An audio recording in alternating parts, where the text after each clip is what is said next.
Bonjour, nous allons voir avec cette petite application comment on peut trouver le nombre d'or dans n'importe quel objet du quotidien et par extension dans n'importe quelle construction récente ou ancienne.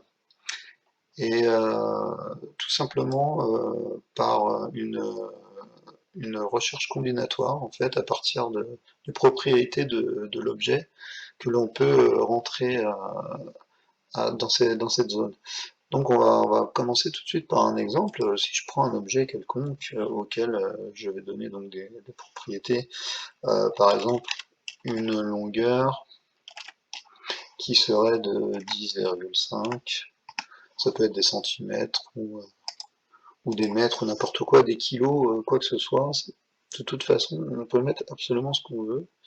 On pourrait mettre une largeur qui serait par exemple de 5,4. On pourrait mettre une profondeur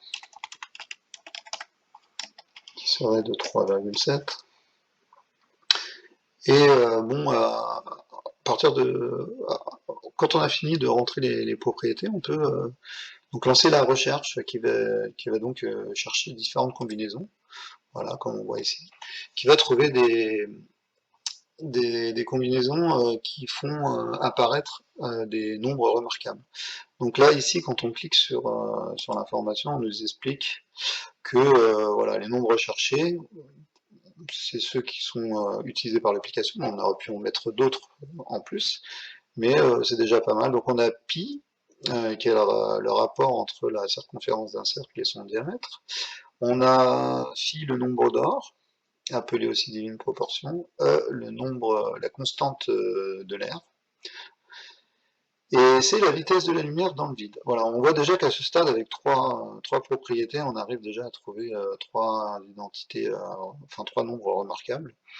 Après, à partir du moment où plus on en rajoute, évidemment, plus il y a de combinaisons qui peuvent trouver ce qu'on cherche. Et à partir de 4, ça commence déjà à être assez conséquent. Donc là, on peut par exemple rajouter le poids, qui serait de 2,9, par exemple. Et ici, on voit que voilà, on a déjà on a la vitesse de la lumière, pi, e, et phi, le nombre d'or.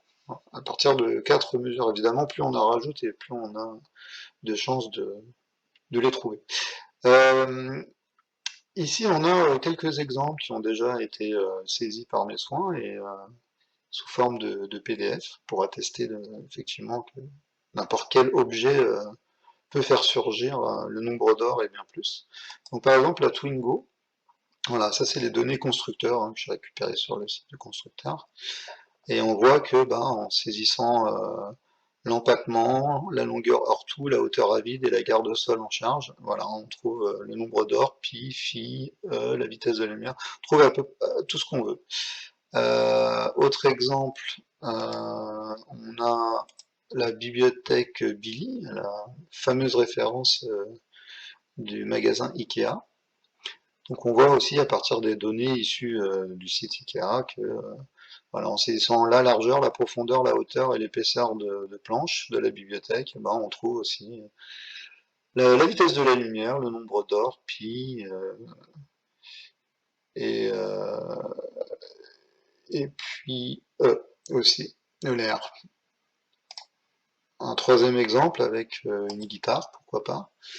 Là, on voit que avec la fameuse guitare Stratocaster de Jimi Hendrix, et bien aussi, si on saisit quelques mesures parmi les nombreuses disponibles.